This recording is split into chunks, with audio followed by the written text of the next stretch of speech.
હું હીરાભાઈ જોટવા જાહેર ખુલાસો કરું છું કે હાલ વિસાવદરની ચૂંટણી જાહેર થઈ છે. એવા વખતે આપ પાર્ટીના ચૈતરભાઈ વસાવા બિનજરૂરી એક જલારામ કન્સ્ટ્રક્શનનો હું માલિક છું કે ભાગીદાર છું એવો આક્ષેપ કરે છે. ત્યારે મારે એટલું જ કહેવું છે લોકોને કે ચૂંટણી વિસાવદરની પ્રજા ઉપર મને વિશ્વાસ છે કે કોંગ્રેસને જીતાડવા માટે કટિબદ્ધ થઈ છે. ત્યારે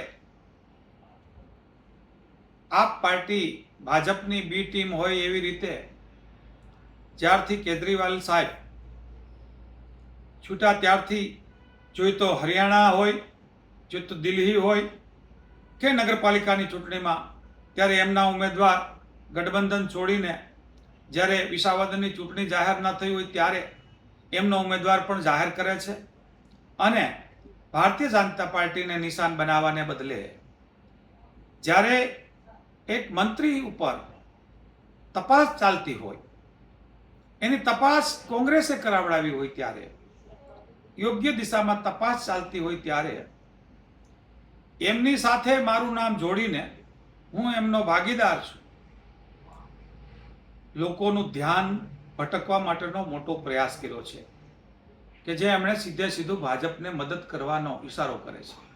કારણ કે મંત્રીશ્રીના દીકરાની ધરપકડ થાય એ વખતે હું કે મારા કોઈ સમર્થકો એમાં હોય તો ચોક્કસપણે ધરપકડ થવી જ જોઈએ અને ઉજાગર થવું જોઈએ.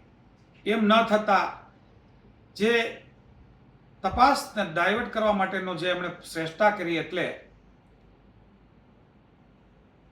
જલારામની વાત કરીને પોતે વાત કરે છે. ત્યારે જે નર્મદા જિલ્લામાં જે ધારાસભ્યો છે, ક્યાંની વાત કરું, એ વિસ્તારની વાત કરું, એ જિલ્લાની વાત કરું, તો છેલ્લા 3 વર્ષમાં જે કંપનીઓ કામ કરે છે એમની તપાસની વાત નથી કરતા.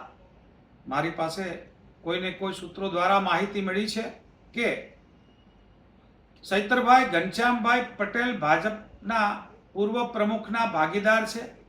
એમના નામની માહી નામની કંપની ચાલે છે. એ ભાગીદારી સાથે સાથે ત્યાંના લોકલ ધારાસભ્ય પણ ની પાસે પણ કોઈ એક દાહોદની કંપની છે. એમની તપાસ કરવાની વાત કરવી જોઈએ. કારણ કે એ કંપનીઓએ જ્યાં કામ કર્યા છે ત્યાં અને એ જિલ્લામાં 3 વર્ષથી કામ થયા ત્યાં ખૂબ ભ્રષ્ટાચાર થયો એવું હું નથી કહેતો, પણ આ પ્રેસના મીડિયા કહે છે કે એક પછી એક ખૂબ મોટું 37 કરોડનું કૌભાંડ આવ્યું એવું લખાઈને આવે મીડિયામાં. અરે આ તપાસ છે એમને પડતી મૂકીને પોતે એ જે ભાગીદાર છે ભારતીય જનતા પાર્ટીના પૂર્વ પ્રમુખની હારે એ વાત છોડીને જ્યારે કોઈની ઉપર આંગળી કરે છે, ત્યારે મારે એમને કહેવું છે કે ભ્રષ્ટાચાર જેણે કર્યો હોય એને પકડીને પૂરે, પણ કરોડોનો ભ્રષ્ટાચાર નથી થયો હશે કે નહીં થયો હોય એ કાગળ ઉપર છે, ત્યાંની ઓફિસને ખબર છે.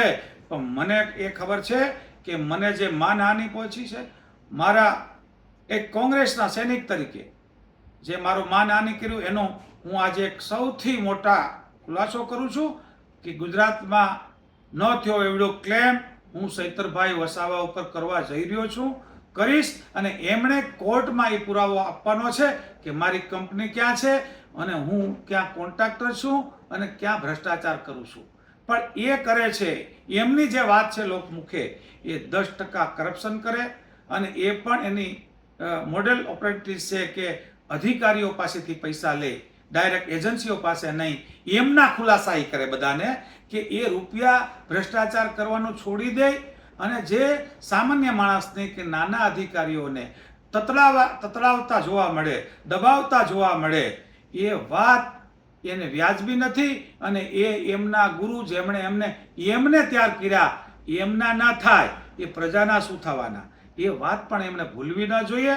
એટલે મારી વિનંતી અહીંયાથી સરકારના તંત્રને છે, સરકારને છે કે જ્યાં પણ બનાસકાંઠાથી લઈને ડાંગ સુધીના આદિવાસી પટ્ટામાં જ્યાં જ્યાં કામો થયા છે એ કામો માત્ર મનરેગા જ નહીં, તમામ પ્રકારના સરકારી કામોની તપાસ થાય અને જેટલાએ કામ ના કર્યા હોય, ભ્રષ્ટાચાર કર્યા, એ જેલમાં જાય અને પ્રજા ને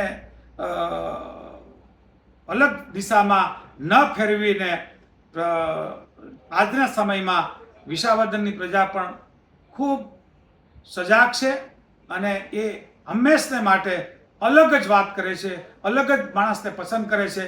આ વખતે કોંગ્રેસ જ્યારે જીતમાં હોય ત્યારે હાર ભાડેલી આપ પાર્ટી જ્યારે ભાજપને ખોળે બેસે છે અને કોઈ કહે છે મને કે આ ચૈતરભાઈ અને આ ઉમેદવાર છે જે હાલ વિસાવદરના, એ પણ ભારતીય જનતા પાર્ટીમાં જવાની શરતે એમને પહેલા ઉમેદવાર બનાવ્યા અને કદાચ એમને જીતાડી પણ દે, જેથી કરીને 27માં આમ આદમી પાર્ટી સૌથી વધારે કોંગ્રેસને નુકસાન કરે.